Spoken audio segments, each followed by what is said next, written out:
Hello everyone. इस video में हम पढ़ेंगे न्यूज़पेपर का एक आर्टिकल जो कि द हिंदू से है और सीखेंगे इसको हिंदी में ट्रांसलेट करना। So let's start. India Pakistan should move on from past. Nawaz Sharif. Move on एक फ्रेजल वर्ब है जिसका मतलब होता है आगे बढ़ना, इन द सेंस नई शुरुआत करना। और यहाँ पे है move on from past. Past का मतलब होता है अतीत, तो मतलब कुछ ऐसा है कि अतीत की बातों को भूलकर आगे बढ़ना। तो इस हेडिंग का मतलब हो गया कि नवाज शरीफ का ये स्टेटमेंट है कि इंडिया और पाकिस्तान को अतीत को पीछे छोड़कर आगे बढ़ना चाहिए। यहाँ पे सब्जेक्ट हो गए ये इंडिया और पाकिस्तान। आगे है calling for India and Pakistan. Call for का मतलब होता है पब्लिकली किसी चीज की इच्छा जाहिर करना, रिक्वेस्ट करना। और यहाँ पे है कॉलिंग, ये प्रेजेंट पार्टिसिपल फॉर्म है जिसका मतलब है कि इच्छा जाहिर करते हुए। To move on from the past, तो मतलब हो गया इंडिया और पाकिस्तान का अतीत से आगे बढ़ने की इच्छा जाहिर करते हुए, रिक्वेस्ट करते हुए। फॉर्मर का मतलब होता है पूर्व। Pakistan prime minister Nawaz Sharif says the two sides must pick up the threads. Pick up the threads एक इडियम होता है जिसका मतलब होता है किसी काम को फिर से शुरू करना, मतलब उसे अधूरा छूट जाने के बाद उसे फिर से शुरू करना। ऑफ द कन्वर्सेशन, कन्वर्सेशन का मतलब होता है बातचीत। अच्छा, यहाँ पे है सेज, यानी कि ये प्रेजेंट इंडेफिनिट में लिखा गया है।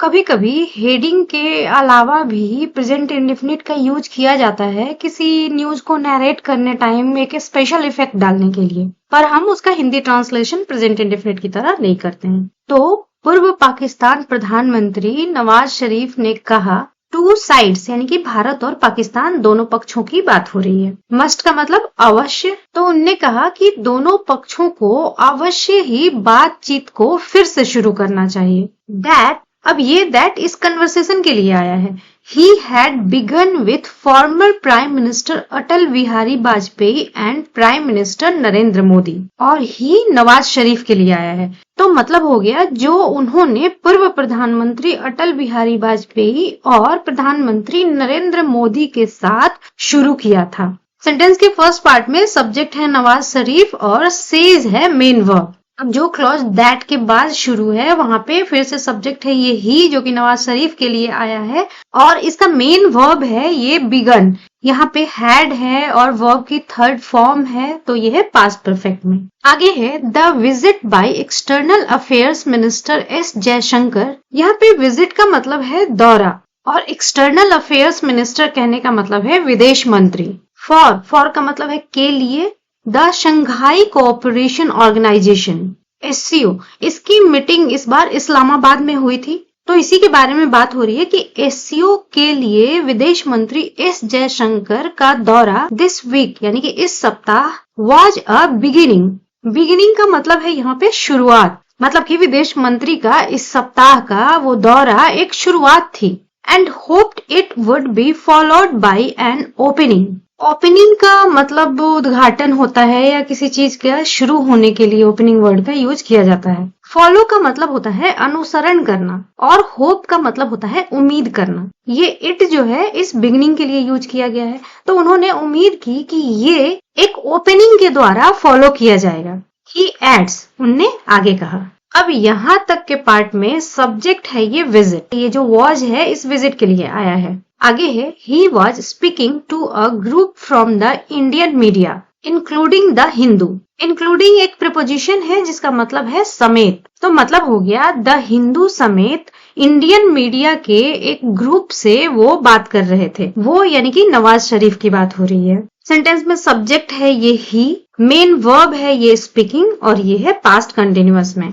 आगे है at the government house in Lahore, मतलब कहाँ पे बात कर रहे थे ये बताया जा रहा है, लाहौर में गवर्नमेंट हाउस में। फ्लैंक्ड बाय, फ्लैंक का मतलब होता है किसी के बाजू में खड़े होना, साथ खड़े होना। Flanked by his daughter and chief minister of Punjab in Pakistan Maryam Sharif. यहाँ पे ये दोनों बातें हिज डॉटर और चीफ मिनिस्टर दोनों ही ये मरियम शरीफ के लिए यूज की गई हैं, मतलब कि उनकी बेटी और पाकिस्तान में पंजाब की मुख्यमंत्री मरियम शरीफ। यहाँ पे फ्लैंक्ड जो है वो पास्ट पार्टिसिपल फॉर्म है और ये ही के साथ कनेक्टेड है, मतलब कि he was flanked by his daughter. अब ये है तो पैसिव का कंस्ट्रक्शन, बट इंग्लिश की हर लाइन को एग्जैक्ट हिंदी तो नहीं किया जा सकता है। यहाँ पे मतलब वही निकल के आ रहा है कि जब वो मीडिया से बात कर रहे थे तो उनकी बेटी और चीफ मिनिस्टर जो हैं वो उनके साथ खड़ी थी, उनके बाजू में खड़ी थी। आगे है पिचिंग फॉर। पिच का मतलब होता है किसी बात का समर्थन करना या किसी चीज की मांग करना, और यहाँ पे ये प्रेजेंट पार्टिसिपल फॉर्म है, यानी कि मांग करते हुए या समर्थन करते हुए। Pitching for bilateral. बाइलैटरल का मतलब होता है दो तरफा। ट्रेड का मतलब व्यापार, एंड कनेक्टिविटी। कनेक्टिविटी का हिंदी मतलब तो होता है संयोजकता, यानी कि जुड़ाव कह सकते हैं इसको। मतलब कि दो तरफे व्यापार और जुड़ाव की मांग करते हुए या उस चीज का समर्थन करते हुए mister Sharif who stepped aside. Who यहाँ पे मिस्टर शरीफ के लिए यूज किया गया है। स्टेप असाइड एक फ्रेजल वर्ब होता है जिसका मतलब होता है कि किसी और को जगह देने के लिए स्थान से हट जाना, किनारे हो जाना। और यहाँ पे है ये पास्ट फॉर्म में stepped aside. And made his brother Shahbaz Sharif prime minister. मतलब कि मिस्टर शरीफ जो किनारे हो गए और अपने भाई मिस्टर शहबाज शरीफ को प्राइम मिनिस्टर बना दिया। After the PMLN। PMLN Pakistan की एक पॉलिटिकल पार्टी है। Came to power. यहाँ पावर का मतलब है सत्ता। इन मार्च, मतलब कि PMLN के मार्च में सत्ता में आने के बाद। आगे है रिपीटेडली स्पोक अबाउट। अब ये हु के बाद जो भी बातें लिखी गई थी वो तो मिस्टर शरीफ के बारे में लिखी गई थी कि उन्होंने क्या किया। रिपीटेडली का मतलब होता है बार बार। जो पार्ट यहाँ से शुरू हो रहा है वो फिर से मिस्टर शरीफ के लिए लिखा गया। स्पोक यहाँ पे स्पीक का पास्ट फॉर्म है। बिल्डिंग अ डिफरेंट फ्यूचर तो मतलब हो गया कि मिस्टर शरीफ ने बार बार ये बोला है एक डिफरेंट फ्यूचर बिल्ड करने के बारे में। On tackling. टैकल का मतलब होता है निपटना किसी चीज से, और यहाँ पे ये जिरंड की तरह यूज हो रहा है। ये टैकलिंग मेन वर्ब की तरह फंक्शन नहीं कर रहा है। इश्यूज। इशू का मतलब होता है मुद्दा। सच एज जैसे कि climate change and energy shortage. Shortage का मतलब होता है किसी चीज का अभाव या कमी। तो मतलब हो गया क्लाइमेट चेंज और एनर्जी शॉर्टेज जैसे मुद्दों को टैकल करने पर, एक अलग भविष्य बनाने पर उनने बार बार बोला। सेंटेंस का जो ये पार्ट है इसके सब्जेक्ट हो गए ये मिस्टर शरीफ। स्पोक है मेन वर्ब और ये है पास्ट इंडेफिनिट में। आगे है he said that if both leaders attend the COP summit. COP का फुल फॉर्म होता है कॉन्फ्रेंस ऑफ द पार्टीज। ये यूनाइटेड नेशंस का एक कॉन्फ्रेंस है क्लाइमेट चेंज के ऊपर, ये चर्चा करते हैं। तो उन्होंने कहा कि यदि दोनों नेता COP समिट अटेंड करते हैं इन नवंबर, यानी कि नवंबर में, देन दे वुड मीट, तब वो लोग मिलेंगे, यानी कि दोनों नेता मिलेंगे। He also said that it was his desire. Desire का मतलब इच्छा। That India and Pakistan cricket teams play matches with each other on their home turfs. उन्होंने ये भी कहा कि ये उनकी इच्छा थी कि इंडिया और पाकिस्तान क्रिकेट टीम्स मैचेज खेलें एक दूसरे के साथ। विथ इच अदर मतलब एक दूसरे के साथ। होम टर्फ कहने का मतलब है कि अपना क्षेत्र, अपनी कंट्री जिस पर अपना हक हो, तो वो मैचेस खेलें अपने होम टर्फ्स पर, यानी कि अपने क्षेत्र पर। इंक्लूडिंग का मतलब समेत, ये एक प्रपोजिशन है। During the upcoming.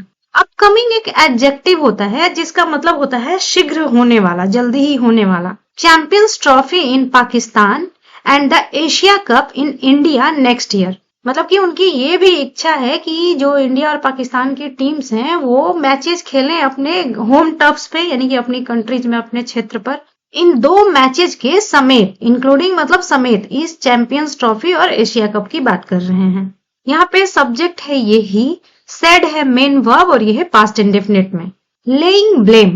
ब्लेम का मतलब होता है दोष और ले ब्लेम का मतलब होता है किसी पर दोष डालना। He blamed the poor state of ties. Tie का मतलब यहाँ पे है संबंध, यहाँ पे है plural form. On Pakistan former prime minister Imran Khan.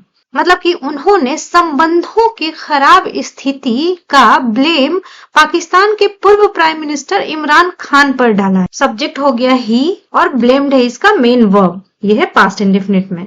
For making personal statements about mister Modi. अब ये जो ब्लेम डाला है किस लिए डाला है? पर्सनल का मतलब होता है व्यक्तिगत, स्टेटमेंट का मतलब बयान या टिप्पणियां। मिस्टर मोदी के बारे में व्यक्तिगत टिप्पणियां करने के लिए। या व्यक्तिगत बयान देने के लिए। यहाँ पे मेकिंग एक जेरेंड है, which he said could destroy good relations between any two countries. यहाँ पे जो ये विच है वो इस स्टेटमेंट के लिए आया है और ही मिस्टर नवाज शरीफ के लिए है। डिस्ट्रॉय का मतलब होता है नष्ट करना, रिलेशन का मतलब होता है संबंध, यहाँ पे है प्लूरल फॉर्म, और मतलब हो गया उन्होंने कहा जो किसी भी दो देशों के बीच अच्छे संबंधों को नष्ट कर सकता है। जो यानी कि ये statements, personal statements. Nawaz Sharif praised, praise का मतलब होता है प्रशंसा करना, यहाँ पे है ये पास्ट फॉर्म। द विजिट यानी कि दौरा of external affairs minister Jaishankar to the SCO summit, calling it a positive step. मतलब हो गया नवाज शरीफ ने एक्सटर्नल अफेयर्स मिनिस्टर जयशंकर के SCO समिट में विजिट करने की, दौरे पे आने की प्रशंसा की। यहाँ पे कॉल का मतलब है बताना और यहाँ पे कॉलिंग जो है प्रेजेंट पार्टिसिपल फॉर्म है, इसका मतलब है बताते हुए, और ये इट जो है वो इस विजिट के लिए यूज किया जा रहा है। मतलब हो गया इसे एक सकारात्मक कदम बताते हुए। आगे है दिस मिस्टर जयशंकर विजिट, यानी कि ये दिस जो है मिस्टर जयशंकर के विजिट के लिए यूज किया जा रहा है। Is how things should go ahead, यहाँ पे दिस इज हाउ का मतलब है कि इसके जैसे, अहेड का मतलब आगे, तो सेंटेंस का मतलब हो गया कि इसके जैसे चीजों को आगे जाना चाहिए। We would have like mister Modi to come, यहाँ पे वुड हैव है और वर्ब की थर्ड फॉर्म है। मतलब हो गया कि कोई चीज जो हुई नहीं है उसके बारे में बात की जा रही है, यानी कि हम लोगों ने मिस्टर मोदी का आना पसंद किया होता, but it was good that mister Jaishankar came, पर ये अच्छा था कि मिस्टर जयशंकर आए। ही सेड, उनने कहा। फर्स्ट पार्ट में सब्जेक्ट है ये वी, इसका वर्ब पार्ट है would have liked. We have spent, spend का मतलब होता है कुछ खर्च करना या समय बिताना, और यहाँ पे है वर्ब की third form spent. 75 years in this way, way का मतलब यहाँ पे है तरीका, और यहाँ पे ब्रैकेट में लिख रखा है फाइटिंग, यानी कि लड़ते हुए। ये मतलब हो गया कि हम 75 साल इस तरीके से यानी कि लड़ते हुए बिता चुके हैं। वी है सब्जेक्ट, हैव स्पेंट है यानी कि है प्रेजेंट परफेक्ट में। And we should not let this go on for next 75 years। Go on का मतलब होता है चलते रहना या जारी रहना, और यहाँ पे लेट का मतलब है किसी चीज को होने देना, करने देना, ऐसा कुछ। तो मतलब हो गया कि और हमें इसे अगले 75 साल तक नहीं चलते रहने देना चाहिए इसे, यानी कि ये फाइटिंग की बात हो रही है। He added यानी कि उनने आगे कहा या आगे जोड़ा। Using the oft repeated phrase, oft repeated एक एडजेक्टिव होता है और इसका मतलब होता है अक्सर दोहराए जाने वाला, और यहाँ पे जो यूजिंग है वो प्रेजेंट पार्टिसिपल है, मेन वर्ब का फंक्शन नहीं कर रहा है, और इसका मतलब है इस्तेमाल करते हुए। तो मतलब हो गया कि उनने अक्सर दोहराए जाने वाले फ्रेज का इस्तेमाल करते हुए आगे कहा that India and Pakistan can't change their neighbours, कि भारत और पाकिस्तान अपने पड़ोसी नहीं बदल सकते। यूजिंग द उर्दू टर्म हमसाया, उर्दू टर्म हमसाया का इस्तेमाल करते हुए उनने ये बात कही। तो आज की इस वीडियो में इतना ही। इसी तरह से नई चीजें सीखने के लिए मिलते हैं नेक्स्ट वीडियो में।